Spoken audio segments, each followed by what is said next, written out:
మద్యం అక్రమ కేసులో సీజ్ చేసిన నోట్ల కట్టలను సిట్ తారుమారు చేస్తోందని ఆరోపణలు వినిపిస్తున్నాయి.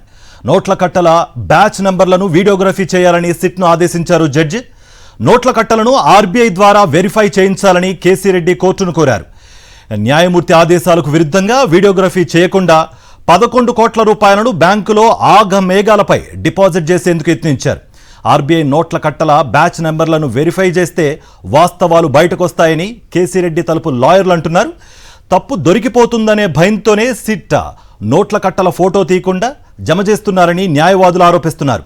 కాసేపట్లో ఈ వ్యవహారాలపై కోర్టును ఆశ్రయిస్తామని అంటున్నారు నిందితుల తరపు లాయర్లు. రైట్, ఇదే అంశంపై స్పందించడానికి మనతో పాటు మాజీ additional advocate general Ponnavolu Sudhakar Reddy గారు జాయిన్ అవుతున్నారు ఫోన్ లైన్ ద్వారా. సుధాకర్ రెడ్డి గారు, సార్ మిమ్మల్ని టెక్నికాలిటీస్ పరంగా మా ప్రతినిధి ఇస్మాయిల్ అడుగుతారు. ఒక second sir. Ismail, over to you. Sudhakar Reddy గారు నమస్తే అండి. నమస్తే ఇస్మాయిల్ గారు. సార్, 2 విషయాలు చెప్పండి. ఒకటి, ఏవైతే నోట్ల కట్టలు ఉన్నాయో వాటి బ్యాచ్ నంబర్స్ ఏవైతే ఉన్నాయో వాటిని వెరిఫై చేయాల్సిన అవసరం ఉంది అనేటువంటిది చాలా స్పష్టంగా కేసీ రెడ్డి గారు నిన్న కోర్టు వారికి చెప్పారు. కోర్టు వారి వీడియోగ్రఫీ చేయమన్నారు. సో ఇంత హర్రీగా ఇమీడియట్గా కోర్టులో బ్యాంకులో వీటిని డిపాజిట్ చేయడం వెనుకున్నటువంటి ఉద్దేశం సాక్ష్యాధారాలని ఒక విధంగా మాయం చేయడము, లేకుంటే ఎవిడెన్సెస్ లేకుండా చేయడం అనేటువంటిది అర్థమవుతుంది. దీన్ని లీగల్గా ఎట్లా చూస్తారు సార్? ఇప్పుడు ఒకటండి, కోర్టు వారు మేము పిటిషన్ పెట్టాము, ఈ డబ్బు మాది కాదు, మాకు సంబంధం లేదు, మేము బ్రాంచ్ మాకు సంబంధించింది కాదు, వాళ్ళకై వాళ్ళు అక్కడ పెట్టి ఈ కేసు మా మీద బనాయించడానికి బెయిల్ చేసుకునే స్టేజ్ లో అందరికి ఇబ్బంది పెట్టడానికి చేసినటువంటి స్థితి చేసే ప్రయత్నం మేము చాలా స్పష్టంగా కోర్టు వారి దృష్టిలో తీసుకోవడం జరిగిందన్న. కోర్టు వారు ఏం చెప్పారు, ఇది వీడియోగ్రాఫ్ తీసి ఖచ్చితంగా identity of each and every batch and notes. చాలా సులభం లేదండి. మేము డ్రా చేసామని చెప్పబడితే మీకు ఆ నోట్ల మీద ఉంటే సీరియల్ నంబర్ తీసుకొని ఆ బ్యాంకులో ఎప్పుడు డ్రా చేసావు, ఎవరు డ్రా చేశారని మీకు సాక్ష్యం పెట్టొచ్చా? పెట్టాలి కదా మీరు చట్ట ప్రకారం. మీరు చేయాల్సిన పని మేము కోర్టుకు పోయి చెప్తే దాన్ని తప్పించుకోవడానికి హడావిడిగా మీ రిజల్ట్ డిపాజిట్ చేసేస్తున్నారు. చేస్తే the identity of notes complete గా మాయమైపోతాయి. కాబట్టి ఎవరు డ్రా చేశారు, ఎప్పుడు డ్రా చేశారు, ఎందుకు డ్రా చేశారు అనేది ఖచ్చితంగా ఇది కోర్టు డొమైన్ లో కానీ సాక్ష్యంలోకి రానికుండా చేయాల్సినటువంటి చేసే ఒక దురుద్దేశంతో సిట్ చేస్తున్నటువంటి నాటకాలు ఇది. ఇది కంటెంప్ట్ కింద కదా సార్? కోర్టు క్లియర్ ఆర్డర్స్ ఉన్నప్పటికీ కంటెంప్ట్ అంటే లోయర్ కోర్టు అంటే కంటెంప్ట్ ఉండదు. కోర్టు వాటి ఇప్పుడు మళ్ళీ కూడా చేసిపోతున్నాం. తమ ఆర్డర్ ధిక్కరించారు వారు. ఇది ముద్దాయికి తీవ్రమైన అన్యాయం జరుగుతుంది. ఆ నోట్ల కట్టలు మీరు తెచ్చిపెట్టి మీరు డ్రా చేసి, మీరు ఎప్పుడో డ్రా చేసి, ఈ మధ్య డ్రా చేసిన అమౌంట్లు మీరు పెట్టి మా ముద్దాయి మీద మీరు ఇది బనాయించడానికి ట్రై చేస్తున్నారు. కాబట్టి ఇది చాలా సులభం అండి. ఆ నోట్ల కట్టు సిరీస్, ఆ నోట్ల కట్టు మీద నంబరు ఏ బ్యాంకు నుంచి డ్రా చేసిన కనుక్కుంటే ఎవరు డ్రా చేశారో బయటపడిపోద్ది. నిజంగా నేను డ్రా చేసి ఉంటే చూపించండి. ఒక విషయం అడుగుతాను. ఈ 11 కోట్లలో ఒక్క నోటైనా జూలై 2024 తర్వాత నోట్ అయితే మొత్తం ఏదైతే థియరీ ఉందో సిట్కి సంబంధించి అది మొత్తము ఒక అబద్ధమైనటువంటి తేలిపోతుందా? అది పేక మేడాలు కూలిపోద్దని భయంతోనే సిట్ పనిచేస్తారు. వాళ్ళు చెప్పినటువంటి ఈ కట్టు కదా ఎట్ట కూలిపోద్దంటే ఈ నోట్లు వెరిఫై చేస్తే బయటకు వస్తుంది. అందుకని వాళ్ళు వెరిఫికేషన్ పెట్టడం లేదు. చాలా సింపుల్ అండి.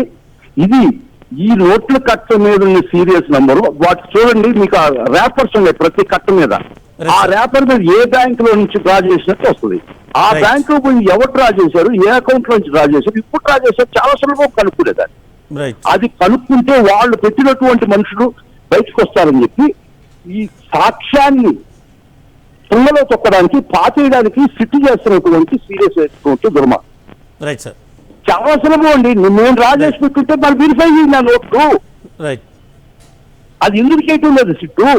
ఎందుకు ఆ సాక్ష్యాన్ని పాతాళంలో తొక్కారనుకుంటున్నారు? మనం చూడొచ్చు, పొన్నవల్ సుధాకర్ రెడ్డి గారు చాలా సీరియస్ ఛార్జెస్ చేస్తున్నారు. ఒకటి, సిట్ 11 కోట్ల రూపాయలు సీజ్ చేశామని ఏదైతే చెప్తుందో ఆ సీజ్ చేసినటువంటి అమౌంట్కి సంబంధించి ఏసీబీ కోర్టు నిన్న చాలా స్పష్టంగా సిట్కు కొన్ని ఆదేశాలు జారీ చేసింది. దాని ప్రకారము మీరు ఈ డబ్బు మొత్తము ఏదైతే వీడియోగ్రఫీ చేసిన తర్వాత దీన్ని డిపాజిట్ చేయాలనేటువంటి ఆదేశాలు.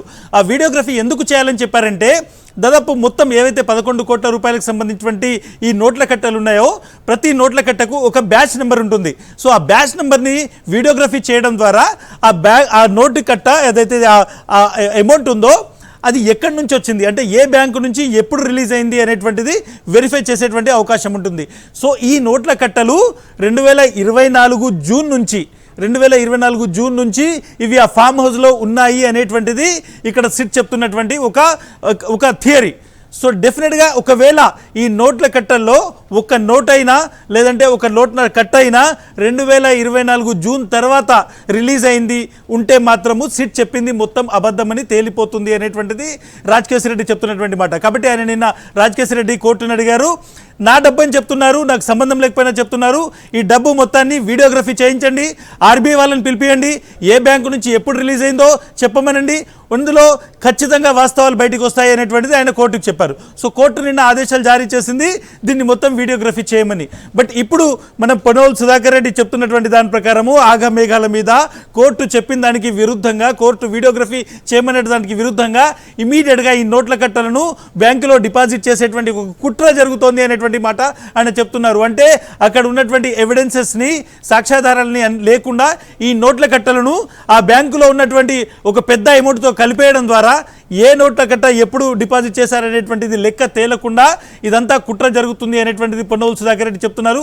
సో సిట్ మీద ఒక భారీ ఆరోపణ న్యాయవాదుల నుంచి వస్తుంది, కసిరెడ్డి న్యాయవాదుల నుంచి వస్తుంది, మాజీ additional advocate general Ponnavolu Sudhakar Reddy కూడా అదే చెప్తున్నారు, మేము కోర్టును ఆశ్రయిస్తామని చెప్తున్నారు. సో దీని మీద సిట్ ఏం చెప్తుందో చూడాలి, వీడియోగ్రఫీ ఎందుకు చేయలేదు అనేటువంటి థియరీ ఎందుకు సిట్ చెప్తుంది అనేటువంటి చూడాల్సి ఉంటుంది. బట్ ఇది ఒక పెద్ద ఆరోపణ. డెఫినెట్గా దీన్ని వీడియోగ్రఫీ చేయకుండా ఒకవేళ బ్యాంకులో డిపాజిట్ చేస్తే మాత్రం సిట్ ఎప్పటికీ కడుక్కోలేనటువంటి ఒక పెద్ద ఇరకాటంలోకి వెళ్ళిపోతుంది అనేటువంటి చాలా స్పష్టంగా అర్థమవుతుంది. Right, thank you Ismail and thank you Ponnavolu Sudhakar Reddy గారు.